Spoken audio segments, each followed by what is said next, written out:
I'm Leslie Elliott Boyce, and this is The Radical Center, a recording project I began in 2022 as a way to describe and discuss the social and ideological currents that are rapidly altering our culture. In a time when political polarization seems to be the norm, I'm seeking to understand rather than react. I'm grateful to all the thoughtful men and women who share their stories and insights with me in this conversation series. If you would like to contribute to this project financially, there are links in the description. Thank you, and thank you all for listening and being part of this exploration.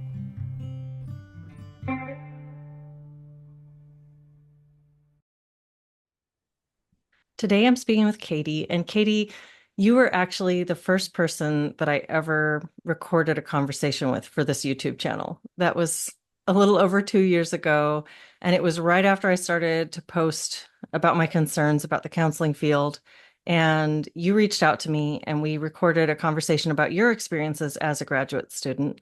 So I'm very excited to have the chance to catch up with you and hear how things have been going for you in the meantime. Yeah, thank you so much for having me. I can't believe that it's been 2 years now. I know it was 2 years, and I guess it was either October or November of 2022 when we spoke. So yeah, time flies. Yeah. And I'll post a link to the video that we did before under this one in the description if people haven't seen it yet and want to get some background and kind of catch up on our first conversation.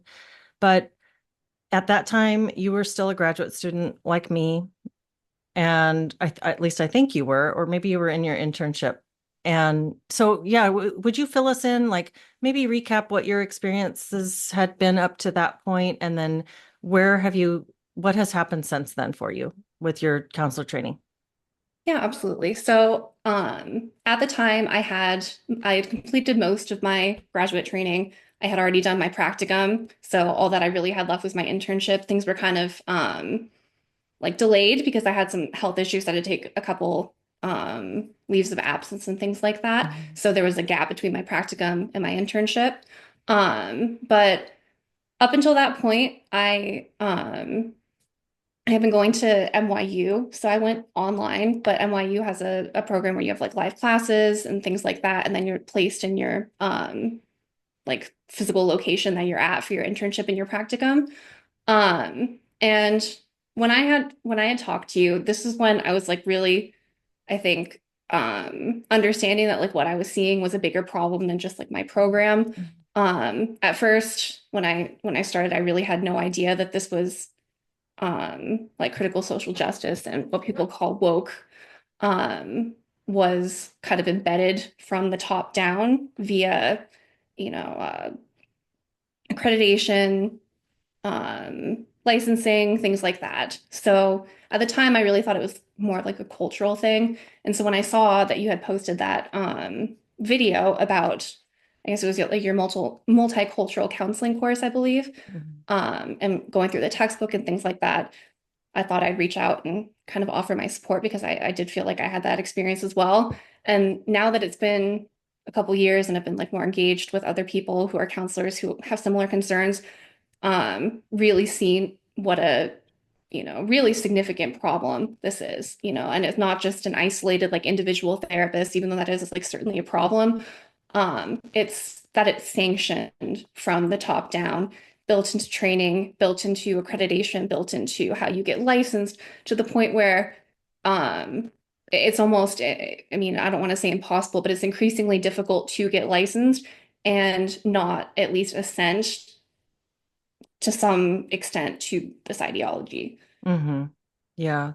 It were you, I guess one thing you mentioned the book, and this is just maybe even a side note, but I'm curious what your experience has been with those teachings, the Sioux teachings, I'm sorry, counseling the culturally diverse. This book, I'm hearing from just about every student I've spoken with at all these different programs that they're using this same text. And I know that's kind of a side note, but when you mentioned that, I wanted to ask you about that. Was that the text you used as well? I'm almost certain, yes, that we Hmm. used the counseling the culturally diverse. I think Gerald Linksu is kind of like the de facto um, person when it comes to multicultural counseling now Hmm. for like Hmm. training and things like that. I think he just published in American Psychologist. They had a 2024 special issue on dismantling racism in the field of psychology and beyond. I think that's the title. But in it, he had a whole thing on what he called, quote, white epistemology. He might have been the lead author. I don't know if he's the solo author, but he called it white epistemology. And it was upheld by things like professionalism. And I'm trying to think of like there are like four pillars of white epistemology that, you know, were absurd, basically, things Mhm. like universalism, etc. I'd have to Mhm. actually look and see what it was. But anyway, yeah, so sorry, a little bit of a sidetrack there. No, I But appreciate I'm that because you do a lot of research. So you actually have taken some time to understand like where's this coming from and how pervasive is this? And I appreciate that. yeah, absolutely. I've really it's almost like an insatiable sort of curiosity that kind of led down that rabbit hole, if you will. And um when you really see like the extent to which, it's in the American Psychologist, that's I think the flagship peer-reviewed journal for the American Psychological Association. And it's just, article after article after article of patent absurdity. Mhm. You really start to see the breadth of it. And I mean, same with the ACA. I think I lean a little bit more into like reading the psychology literature just because the school I went to, NYU, it's an MTCAC accredited program. It's housed in a psychology department. All of our professors are psychology, clinical or research psychology. So that's kind of like more my orientation, I think. And the Um, ACA is American Counseling Association for anybody who doesn't know that. yeah, Yeah. yeah. Yeah. So, you know, there have been so many more conversations opening up about this stuff over the past couple of years. It's become less intimidating to talk about it. More and more people are addressing it from a variety of viewpoints and fields. And so it seems sometimes like maybe we're cresting the wave and we're going to be moving towards something that pushes back some of this DEI stuff, some of this reductive race and gender teaching, but it's really deeply sunk into the therapy profession right now. And so, you mentioned that this is at all levels through education, through accreditation, licensure, et cetera. And I just wonder, I mean, this is a really general and vague question, but what are your observations about that? And do you have a sense that this is going to be that we're rounding a corner or that we're in it for the long haul? Okay. So I think it's probably a little bit of both. I do think that we're rounding a corner in the sense that, even just 2 years ago, I was so nervous to talk about any of this stuff publicly. Now I don't feel that kind of like, oh my gosh, I'm gonna lose everything if I say one word about it. Like that's not happening anymore. I feel like people are kind of organizing, connecting, feeling less alone, able to speak out in whatever context they're in. So I do think like that's a huge turn. But like you said, at the same time, it is very deeply embedded. So it's embedded in so many different ways. But even if you were to have, and we absolutely need to do like have, changes in the ethics or at least clarification, maybe would be a better word for that in the ethics, or, adjustments in accreditation, things like that. We have to keep in mind that this is, I mean, it's functionally a religion. It's a deeply held worldview, and people feel compelled in like the deepest moral sense to act on this perspective. Um, and in the context of counseling, there's confidentiality, there's things like that. And so the reality is that there are a lot of licensed professional counselors, licensed social workers, licensed psychologists who 100% feel that it is justified to do subversive work, using their license behind the cover of confidentiality. And that's something that we really need to be, I think, mindful of, because in a lot of contexts, like say you're at a private practice, it's completely normalized. Everyone around you is doing it. It's treated as normal, and so it's not seen as kind of like the serious violation that it really is. So if you were to define what it is, like what is the worldview or the religion, and try to give it its due and you know, describe it the way that somebody who believes in this sort of ideology, this worldview, how would you describe it? Um, I think in its most like as they would describe it, trying to change the world. It's being on the side of the oppressed, viewing things from the side of people who are oppressed, downtrodden, poor, um, centering them, making them the priority, and using whatever privilege or power you have, even if it's, for example, a license for a professional field, to make a difference, for this oppressed group or, for the intersectional oppressed group. So, the various kinds of ways of being oppressed, whether it's, gender, sexuality, race, etc. But it's, I would say like a true compulsion, to act upon the world to transform it. I'm trying to think of like a simple way of describing. Are you familiar with the concept of like eschatology, like end times stuff? Not really, not very much. Okay. Um, so like the best way, and I talk a lot about communism specifically because communism is basically like the end times of that religion. So communism would be stateless, classless perfection, kind of like, I mean, literally heaven, the eschaton.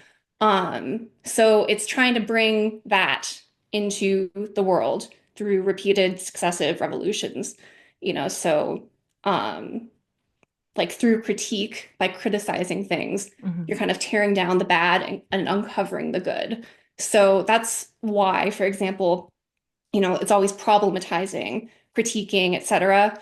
That is kind of like an upside down understanding of like how to bring about positive things, Mhm. like through these successive revolutions, if that makes sense.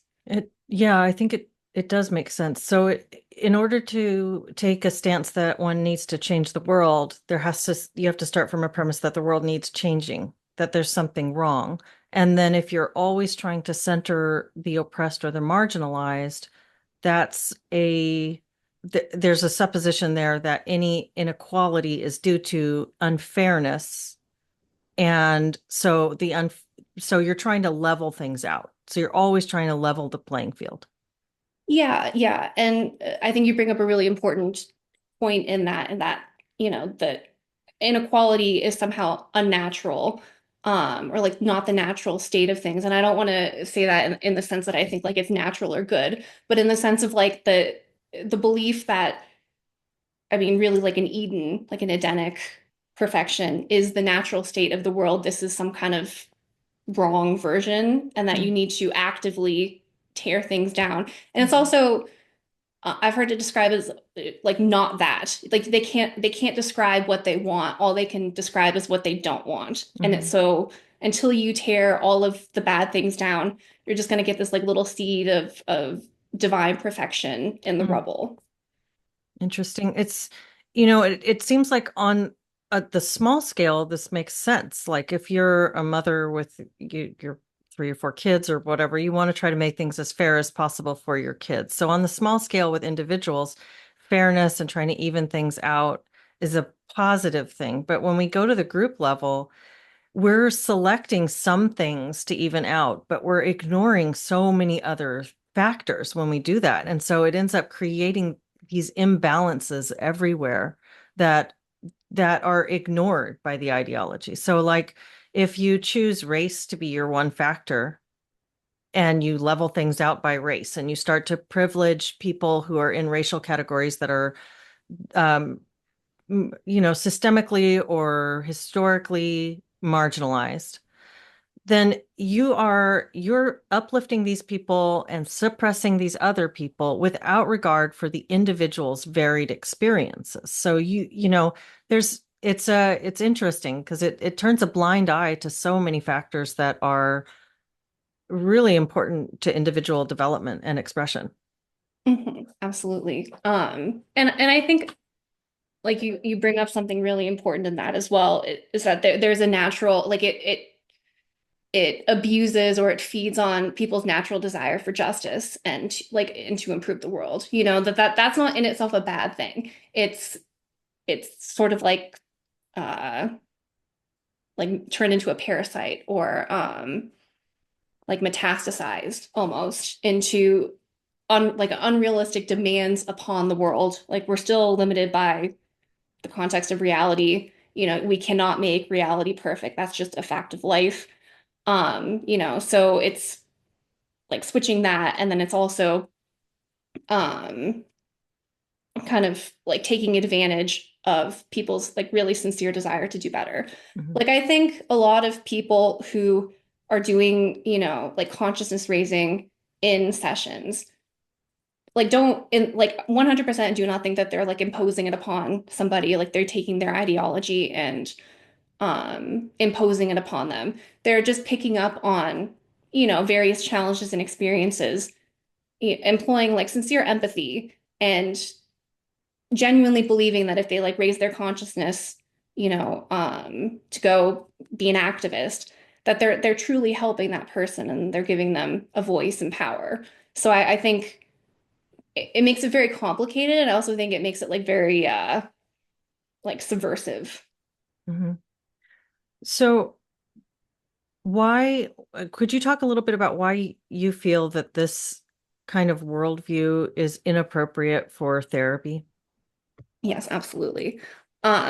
So when you think about therapy, the primary, how do I say this? The purpose of therapy is not to brainwash, to consciousness raise, to enforce or put certain damaging ideas in people's minds.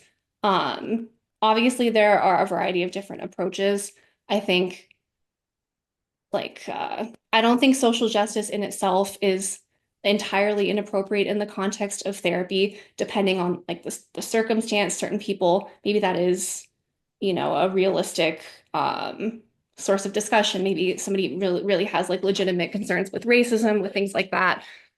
But it's this overarching way of trying to take the therapeutic relationship and take the trust that's being given to you, um, and use it to turn somebody into what is functionally an operative, like an action based, almost like a zombie, Mhm. to do the bidding of revolutionary work. That's where the line crosses. And it's difficult for me to see a way of separating like specifically consciousness raising from that. So are you like, I'm not sure how familiar you are with critical consciousness. Is Well, that something I should? I know a little bit, but you've used the phrase consciousness raising a couple of times. I know that what we were being coached to do was specifically to raise the individual's racial identity salience. So that's a phrase that I'm familiar with, but I haven't heard the phrase consciousness raising, although immediately I think I know what you're talking about. But will you say a little bit about that, kind of define that and talk Yeah, about that? yeah.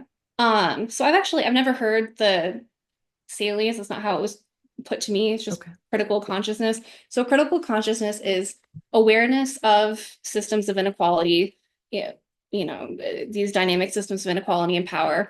So it's the awareness, it's the motivation. So feeling like a sense of motivation and agency to do something about it, and it's taking action. So it's really important to understand in that context, that it's Awareness, motivation, and action. So this is what, as a social justice therapist, you're trying to raise these things in your clients. In yes. Oh wow. Okay. Okay. And this is a core It's really broken down. competency. Okay. Yeah, it's a core competency under social justice. I think it's social justice and multicultural competencies. So it's one of like the core competencies of being a licensed professional counselor. Okay. it's literally explicitly consciousness raising. And Wow. I'd have to look at the document. I wish I prepared it, but like they quote unlearning privilege. So to me, in the context of therapy, that's giving license to somebody to criticize you for being white, or all of the various things that routes that could take. But it's really important to understand that action is built into critical consciousness. So that means that activism, basically. So it's turning somebody into an activist. It's not just talking about their experiences with racism in like a sane and appropriate way. It's using that as a launching board to get them to go do activism. And I'm trying to think of it's I can't think of the name of the article off the top of my head. I'm pretty sure it's written by Dr. Thema Bryant, who is the 2023, 2020, I think it's the 2023 APA Mhm. president. She's also a minister in the AME church. Um, she describes what she calls, and I'm pretty sure it's from something else that she's quoting, but it's problem solving therapy versus coping, or like problem solving versus coping. So coping would be learning how to emotionally manage XYZ. Problem solving in the context of decolonial and like liberation psychology is activism. So you can see how like really easy it is to basically like to a normal person, if they were to see problem solving, it's not going to raise any red flags because it's like a normal, maybe a solution focused lens, that kind of thing. But like in this context, it like literally means to go do activism. Wow. As you're talking, I found this on the ACA's website, so I'll share my screen and we can look at this. So, are you seeing this ACA screen right now? This is Yes. American Counseling Association competencies. And so there's all these different lists here, these little links. But if you go to most multicultural and social justice counseling competencies, you get this paper written by, I presume, a bunch of psychologists who are involved in this work.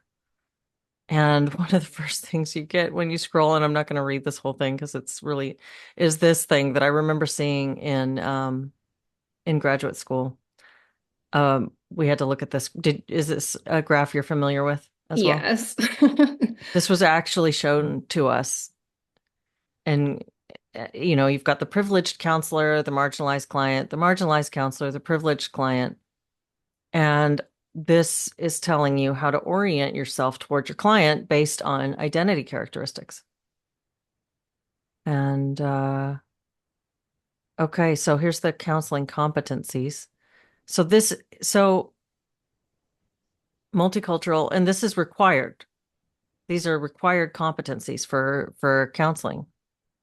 Um, I don't know. I don't know. It's so dense. I don't want to go into it, but you can kind of imagine what it is if you're just listening to this on the uh podcast. I'll put a link to this in the show notes so that you can follow this and look at these yourself. Client worldview. So this is understanding the client's worldview, but what I'm interested in is how are they being told to change the client's worldview? Are they putting that into explicit language now? Uh, I mean, for the most part, yes. If you were to, like in this document, if you were to search critical consciousness, that will like specifically come up. Um, Wow, look at this. but one of the things, if I can just like really briefly Yeah. emphasize in this document too, is that it also had like, so you have counseling and advocacy interventions. Uh-huh. Yeah. So that's also like very strongly implying, if not outright, requiring that therapists literally participate in activism themselves. Right. But there's also like therapist worldview. So in order to meet in order to meet multicultural and social justice competencies, you have to possess the same woke worldview. So it's like Hmm. it's very, I mean, this is like a flat out cult document, to be totally honest, because you Yeah. have you have to possess the worldview, then you have to raise it in your clients, and then you all go do activism. Like it's Yeah, so highly inappropriate. it says multicultural and social justice competent counselors initiate discussions with privileged and marginalized clients regarding how they shape and are shaped by local, state, and federal laws and policies. So this is basically requiring the counselor to become an expert on these things, but their expertise is based on their counseling training, which is just a bunch of memes about race. I mean, I don't know, maybe you see it differently, but that's kind of wow. Interesting. Okay, well, I'll stop this now, but I'll share this in the links below the video. So, Yeah, thank you for sharing that. so the consciousness raising. So, this was something that you were in your program, they talked about raising your client's consciousness. Yes, absolutely. And I mean, my program like specifically included Paulo Freire, who's well known at this point as the Brazilian Marxist educator, who's known for, I think it's reading the word to read the world or something along those lines, basically like combining literal literacy because he was working with a lot of illiterate peasants and helping them learn to read into like a political literacy. So being able to read your social political context for oppression. So kind of combining those two things together. Mhm. Um, right now, I think I don't want to like diverge too much, but right now, I think like the big topic for everyone to be aware of is liberation psychology. Also, Okay. decolonial psychology. I think those two go hand in hand. But liberation psychology kind of combines all of these things that we've been talking about. Um, it comes like originally, it's more of a an outgrowth of the liberation paradigm versus like an outgrowth of psychology itself. And it's praxis oriented, so doing the work, activism. Um, and it's I'd say more comfortable with actually if it's okay, I have a quote that I want to share. It is Yeah. more comfortable, I'd say, with violence, and I think this is something that we need to be aware of. So this is a direct quote from the APA's book, Liberation Psychology, Theory, Method, Practice, and Social Justice. This was published in 2020. It was edited by Lilian Comas Diaz and Adil Torres Rivera. So Adil Torres Rivera is the 2023-2024 ACA president. So that's important. This is from, I think, the first chapter. So basically, liberation psychology is being positioned in opposition to um, like the critical reflexivity of American academia. So the stuff that we're kind of used to, like that graphic that you showed, Hmm. where it's all about, race, gender, like the sort of reflexive viewpoint, like very postmodern, that kind of thing. So this is kind of positioned in opposition to that as that not being liberatory enough. Okay. Um, so let's see here.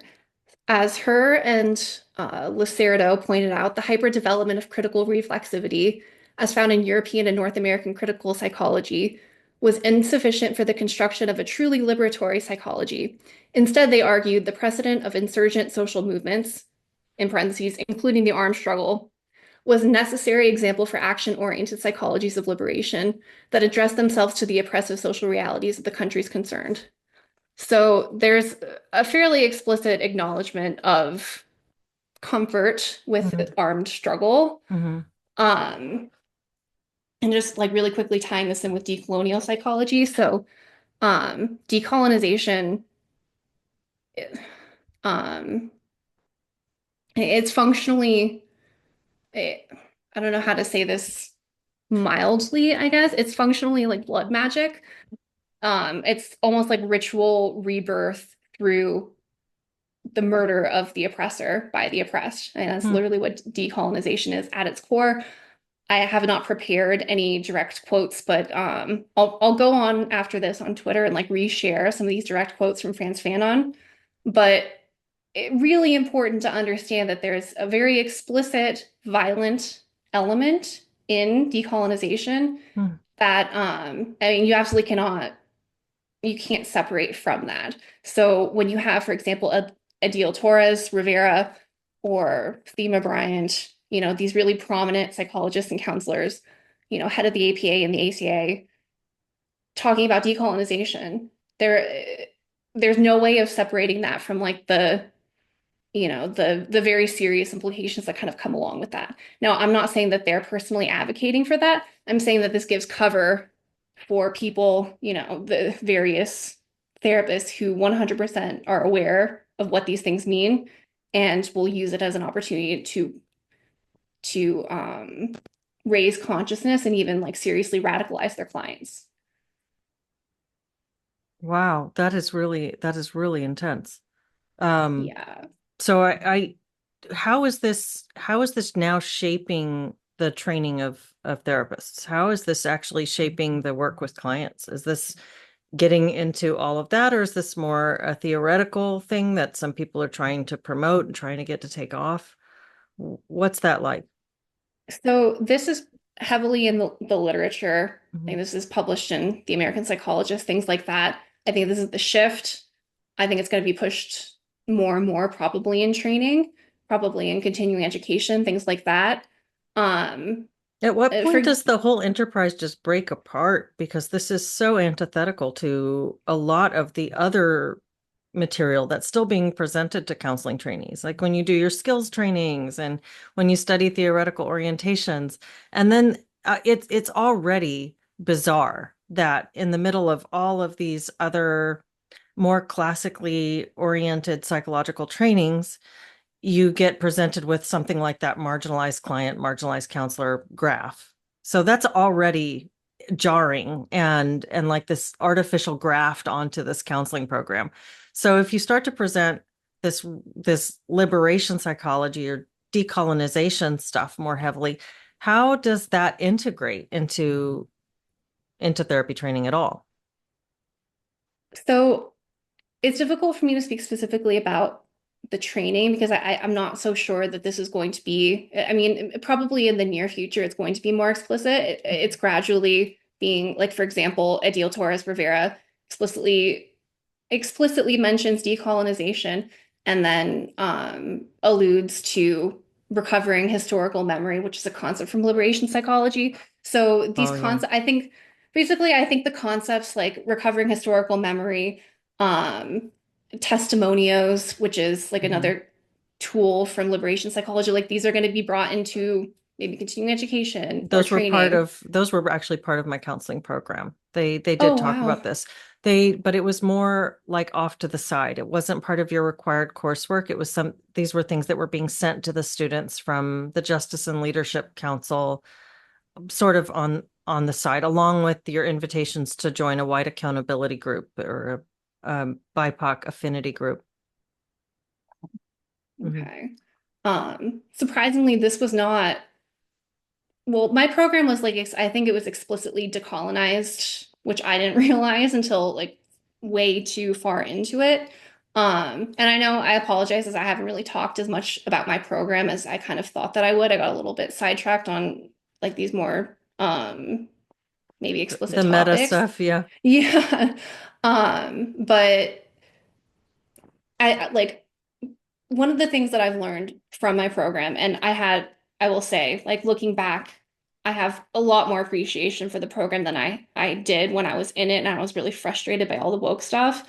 But the reality is that there are 100% people who uh, know know all of these things that I'm talking about. They're like the professor or like some of the professors or some of the students are aware of these implications and are 100% okay with being subversive using their license, using their position because to them it's a position of power. They're helping people, it's the right thing to do in the context. But it's a real eye opener, I think. Like for people who aren't around like true radicals or people who like truly, truly believe in this stuff, I think it's difficult for them to understand like that these are things that people would do. Like which things? How would somebody be subversive and use their license to do this? Like using their privileged position as a therapist with the client to uh, raise consciousness, to consciousness raise, which, as we can see, like it's not even that subversive in the sense of like it's entirely sanctioned by the ACA and the APA and things like that, but using it as a to for example like fight back against Trump Mhm. or you know whatever So like just starting various. conversations that Yeah, lead the client in a particular direction. yeah, and I mean when I talked about a little bit about like problem solving as therapeutic. I mean, part of that, like, I think you could probably like assign a client to participate in some sort of activist event or do something of that nature and like call that homework. Okay. Like Okay. those kinds of things. So like you can really push somebody who is in a vulnerable position who like sincerely thinks that you have expertise, that you have their best interest at heart. And maybe like in you truly in your heart of hearts do, but you've just been trained in a certain way that thinks that to Mhm. think that this is entirely okay and this is actually what's going to help people. Um, so there's just a lot of different things that can happen. And I think, you know, when part of being woke is like it's knowing that you're being subversive. It's understanding that you're actively fighting against the existing structure, and in doing so, subversion is 100% okay. Mhm. Well, you mentioned that you've come to appreciate some things about your program in light of that. And so what are your observations there? And what was your program like overall? Yeah, so I'd say my program it was highly it was overall good, but it was highly mixed in the sense of like you it was kind of like whiplash. You have an amazing professor and then like an ultra woke professor and just kind of like it was difficult for me at the time to appreciate how good like how good the program really was in a lot of different ways and like in the sense of you know like real theoretical preparation through like training in theories having psychology professors other students how you know bright and thoughtful like a lot of the other students were. And I mean, I saw it, but I think I everything just sort of gets overtaken by frustration with woke because it's just like it infects everything, it overtakes everything. A lot of people, like you could tell people didn't want to talk in class because they're nervous about saying the wrong thing and having problems. And so you notice like classes would get quieter and quieter and you know the discussion would dry up. So things like that where it just kind of like squeezes the life out of everything. Mhm. But now that I look back, I see that like I really it was a good program. I'm happy that I went to it. I'm happy that I finished it because for a while I did not want to give like a single more penny to the school because it's very frustrating for me. But yeah, overall, I'm extremely grateful for the experience, and I do think like being able to um see that like a lot of woke people really do mean well. Like that's something that I think it's lost, especially maybe on the right, is like understanding that a lot of like they sincerely trying to help. It's just like when you're in a cult and you don't even realize that you're in a cult, it's really difficult to um be able to see how you could be harming other people when you have like truly the best intentions. Yeah, that seems like both a positive observation and also a really scary one. Because on the one hand, it's an observation that people who are pushing these ideas and behaving according to this ideology are earnest and well-meaning human beings, just like many of us. So it kind of humanizes that, but it's also scary that, like you said, this is like a compulsory. If you've taken on this worldview and you have this very deep sense of the world as being a power differential, and that your mission is always to be overturning that power.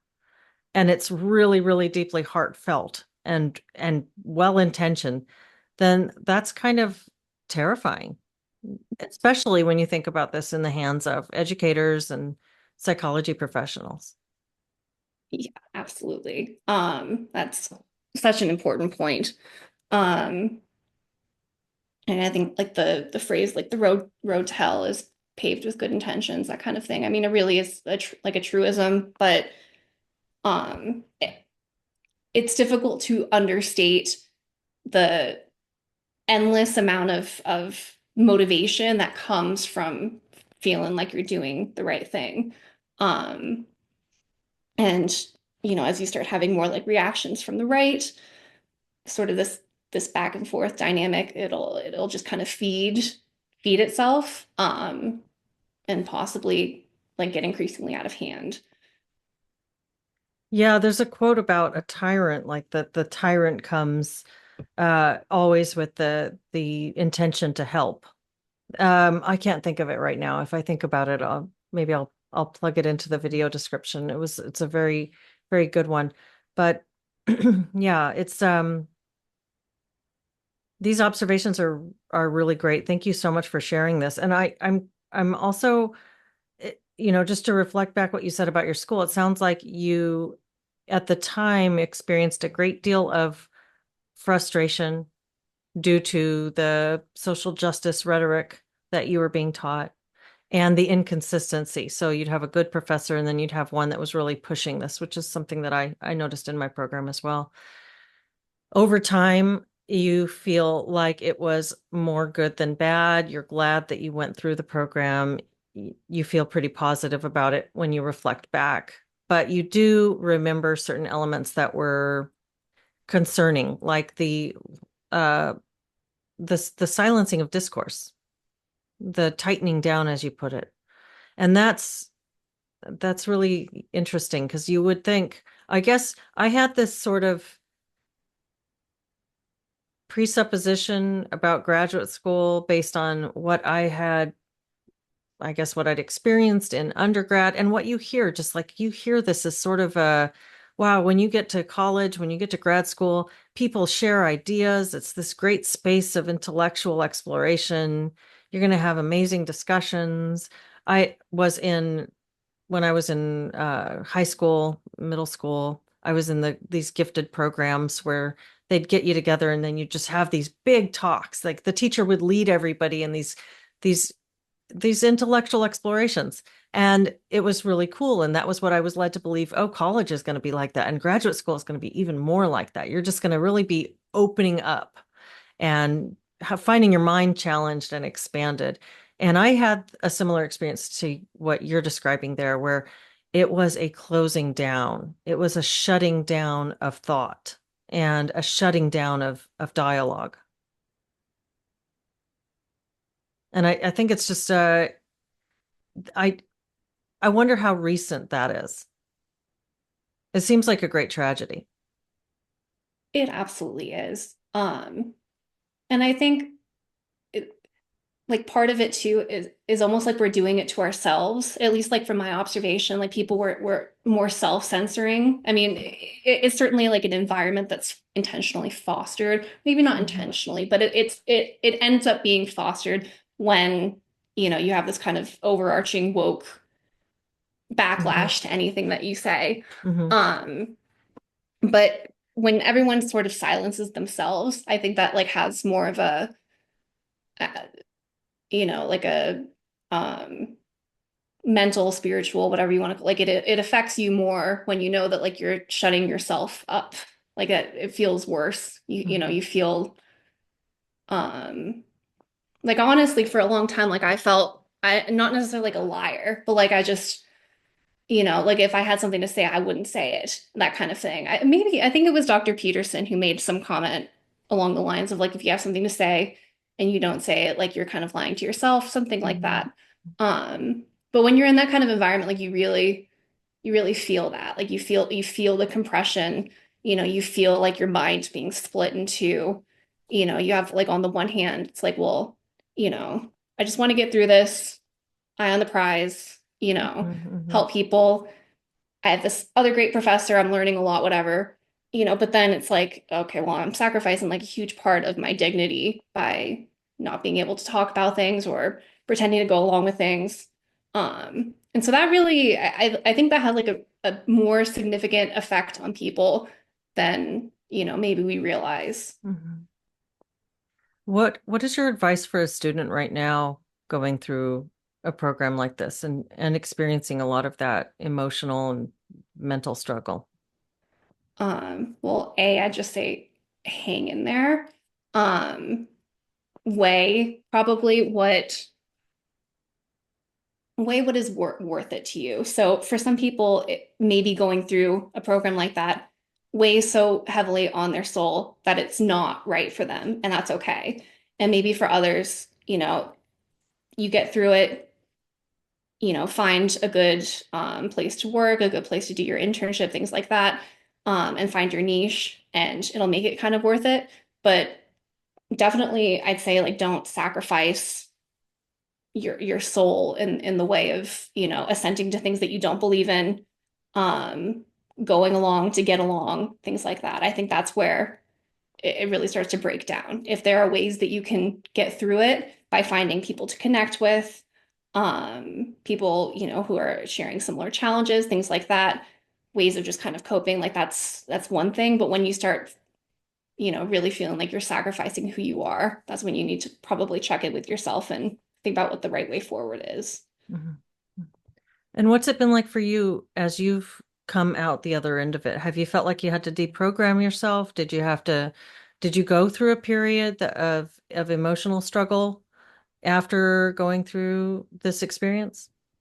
Um, it's difficult. So I think like once I got a little bit of space from feeling like I'm under a sort of like active environment, I was able to, like I said, I was able to look back and have a little bit more positivity. I'm able to have a little bit more like less frustration and more compassion, um, more clarity, more like understanding. So I feel, so I'd say like the more emotional struggle was when I was in grad school. Like that was more of the challenge for me. Because now I feel more like capable of, for better or worse, I feel like I can kind of step into the perspective of somebody, whether they're on the other end of the couch being, put in this position of having like a woke therapist or even just trying to find a therapist that they connect with, um, as well as from the perspective of the person who,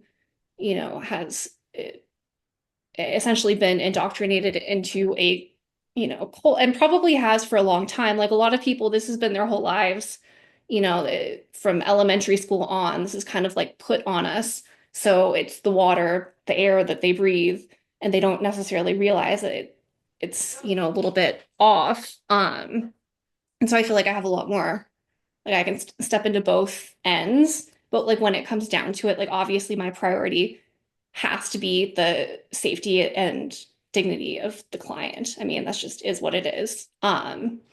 It's not the responsibility of somebody who's in a really, difficult or vulnerable position in their lives to be doing like this extensive vetting of therapists because, the licensing and all these other things are not doing it for them. Mm-hmm. Mm-hmm.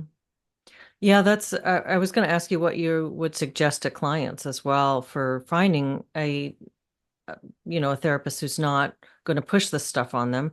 But I wonder when you phrase it that way, when you think about it as a cult, as a therapist, do you feel like it's your responsibility to deprogram your clients? Do you feel like is it similar like respecting the client's worldview?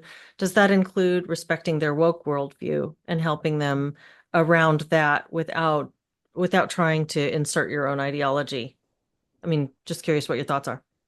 Yeah, so I'm not like for me, I 100% have a boundary in terms of, I can and have worked with people who maybe come from like a more woke point of view.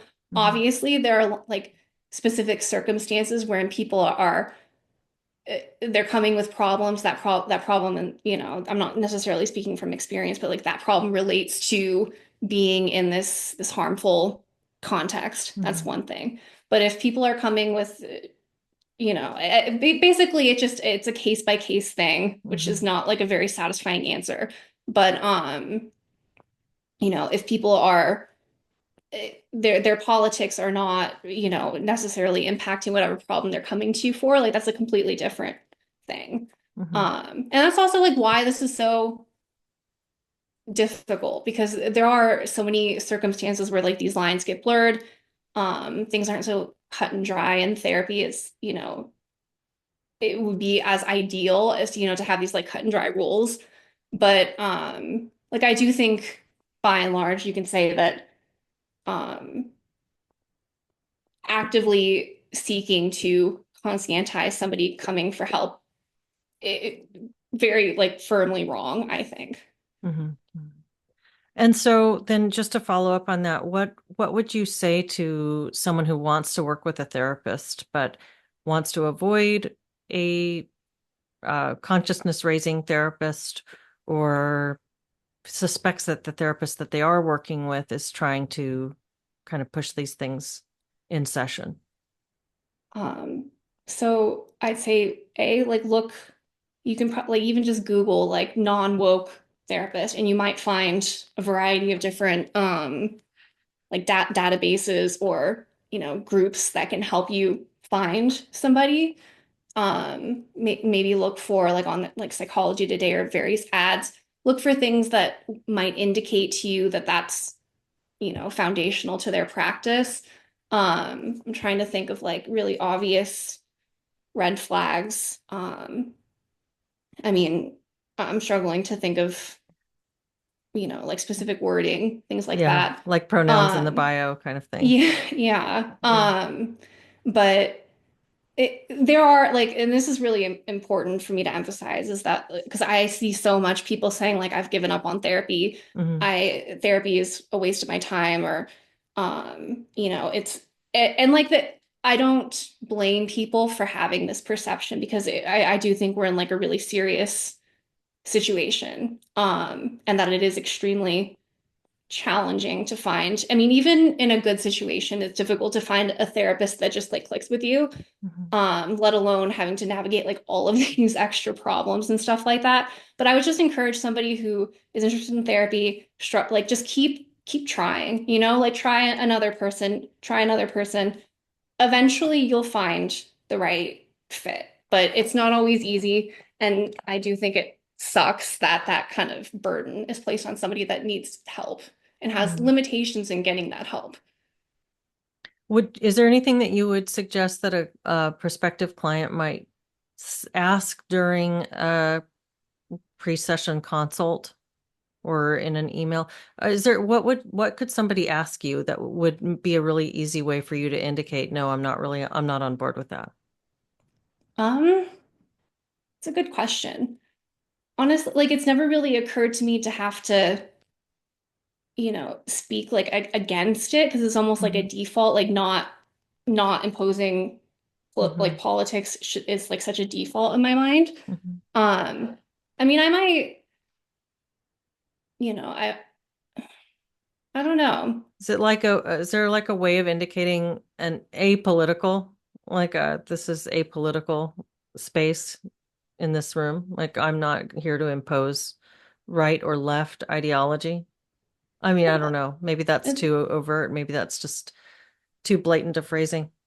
yeah, it's interesting. I mean, I think it could be worth like directly asking a potential therapist. Hmm. Um, you know, it's just, yeah, like to me, like it's just such a default that it wouldn't occur to me. Like I feel like it's easier to kind of look for the signs that somebody is like really obviously trying to push politics. And Hmm. this is also why like I'm fairly uncomfortable with, like I think there's a little bit of a backlash to the woke therapist thing with like Hmm. a conservative therapist. And for me, it's like, I'm a Yeah. therapist. Like it's not so like, this isn't really about me and like my personal beliefs and stuff like that. Obviously, like there are going to be elements about me that people find easier to connect with. But trying to just kind of leave those personal things aside, I think you'll be able to tell when you're looking for a person, based on what they don't kind of push or share or like Yeah. kind of force into that framework. Yeah, that makes sense. And is there anything else that we didn't get to in this discussion that you think is important to highlight or mention, or that we missed? Not that I can think of. I just want to briefly say, so I'm working on, it's going to be fairly long piece on liberation psychology, mostly liberation psychology, but some decolonizing or decolonial psychology. Like I want to emphasize, like I know like some of the things that I've said might seem like a little bit extreme, but like everything I say I can back up, and I am working on having a, pretty thorough document trying to, help explain liberation and decolonial psychology, specifically like separate from what we might consider to be traditional woke, because I do think this is going to be increasingly important. So it'll be in some point in the near future on my Substack. And what is It's that Substack? Yeah, so it's hideyourkids.substack.com. You can find me, the kids are not all right. That's like the easiest way of finding me. I'm also on Twitter. I don't really use Twitter as much anymore. For a while, I was trying to only use Twitter and like not do Substack, and it just wasn't working. Long form stuff in Twitter aren't great. Mhm. Um, so yeah, I will be having, I'll be putting something up on there, and everything will be cited. I'll, try to include quotes, like things like that, so that you can see that like when I, talk about decolonization as something like very serious, I truly mean it. Like I'm saying all of these things because I've spent the time researching it. I know that that is like literally the truth. And I feel an obligation, to as best as I can share that. Well, it's really concerning, especially when people who are involved in the APA and the ACA at really high levels are pushing this kind of stuff. So I look forward to your piece and to reading more about it. Thank you for taking the time to do the research on it and share it with people. Yeah, absolutely. And so people can find you at your Substack, Hide Your Kids, and on Twitter, the kids are not all right. Yeah. Yep. Well, Katie, it's really nice to speak with you. Thank you for sharing your time with me today. And I'll put links to everything that you've talked about, or to your socials anyway. And people can find more by following those links. I'll put them in the description below this video. Yeah. Thank you so much for having me, Leslie. Yeah, thank you, Katie.